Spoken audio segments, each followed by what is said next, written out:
that's deep, guys. This is becoming such a thing now that it's all over social media. And I'm glad in a way that it's becoming more and more apparent. Uh, and people are actually talking. You have people in high places talking about it.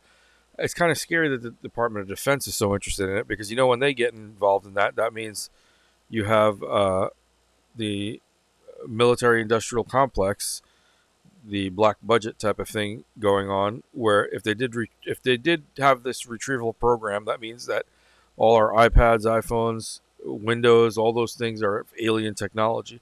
They probably put it out to the public to see who would discover how to use it first. And most likely Bill Gates and a lot of these guys are privy to what's really going on, but they won't say anything. They're either privy to what's going on, or they have some connection in some other way as well. We don't really know all the things that are happening here. We have parts and pieces, and we have to do as researchers on our own, or just people who are just interested as a hobby. We have to also try and put these pieces together. And this is one of those puzzles that may take lifetimes. I don't know if any of us have the capability of really finding a real solid picture out of this.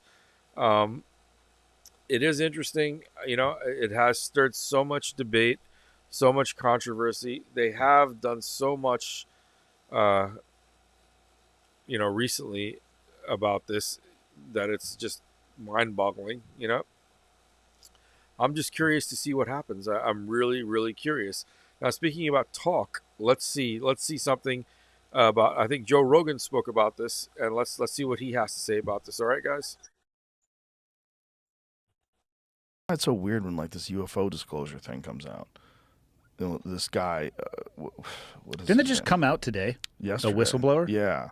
This gentleman, David Grush. That's him. And David Grush, let's find out who he is and what his credentials were.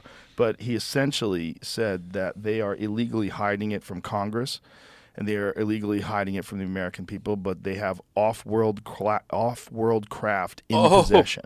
Oh, the reason I'm saying is because I did it. If you watch my other videos, you'll see that I had some sort of dream where this woman I was speaking to in the dreams, I was able to jump into the air and kind of float and come back down, and I kind of thought I was scaring her, and she looked at me with very calm eyes and said, "That's because you're off-world, and because you're off-world, that can happen."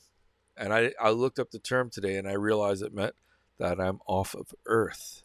I'll get into that, or check out my videos on that. You'll see it. Interesting. I hear it now. Who's the they in that? How weird. It's somewhere. Well, it's in the things they're saying is. Oh, here, let's read it. Air Force veteran has made a bombshell claim that U.S. government has recovered materials that could be proof of UFOs, including an intact craft of non-human origin, but they are keeping it a secret from the public. David Charles Grush, a veteran and former member of the National Geospatial Intelligence Agency and National Reconnaissance Office, has blown the whistle on this information, speaking with several news outlets about the crafts. These are retrieving non-human origin technical vehicles.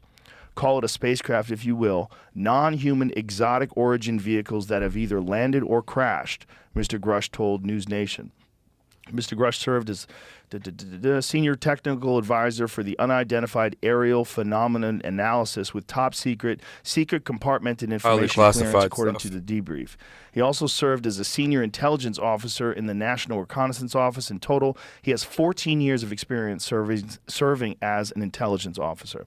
So here's the question. Is that a PSYOP? Is this, we've got a non-human craft, a PSYOP? Like if I was the government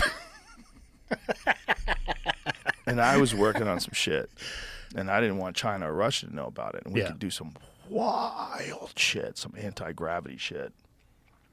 It's funny that they say anti-gravity. PSYOP, like a false flag, something very similar in that term about what they're referring to. If it's a PSYOP, why would they want to fool the masses? Maybe to get the masses to come together on the same idea and have this sort of almost patriotic reverence in some sense.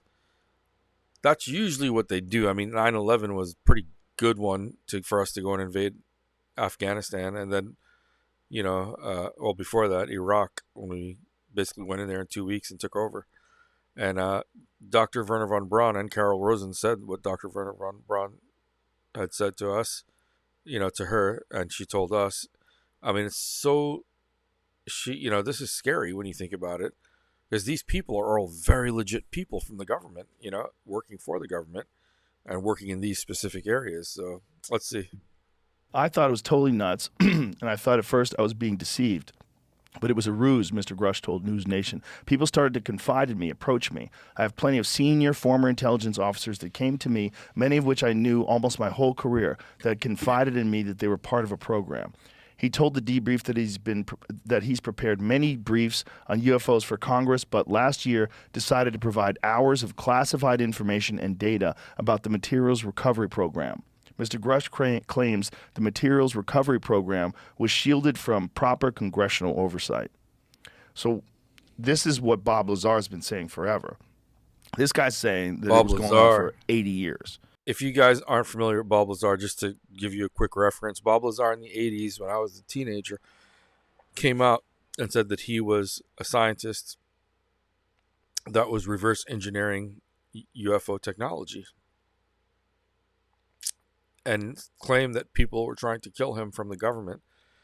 And only recently, you're talking about all those years later now, he was in the news again, and Jeremy Corbell, I believe, got together with him and made a film, and then he was interviewed and everything, and he spoke about it the exact same way he did when as long as I can remember, as far back as I can remember, said the exact same things. As a matter of fact, there was an element 115 that he spoke about that we now have, that we didn't have back then. I find that fascinating, and they're hiding a lot of stuff from us, but he is working as a scientist, has his own facility, and still has to put up with the people asking him questions, and maybe some of them looking at him like he's a kook. But his story is legit. It's very legit. And Joe Rogan also did some digging, had him on here on the podcast as well, and interviewed him. Everything was legit.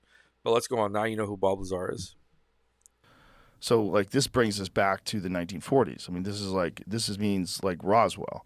This is what they were talking about when all the people that were at Roswell, that were at the actual crash site and the actual claim they saw bodies, and then there was two different aircraft that were flown in to Roswell, New Mexico, and took the wreckage and flew it in two different aircrafts in case one of them crashed, supposedly.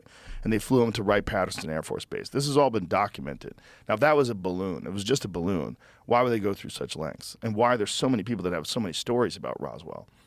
Why are there so many hokey, goofy fucking explanations of what happened, including it was a parachute, and there was human dummies, like crash test dummies that were evolved. They were crash testing things. That's stupid.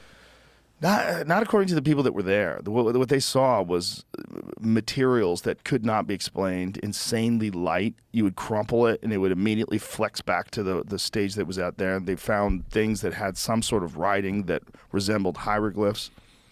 They don't, I mean, these people, they could have all been full of shit. It could have been just some story.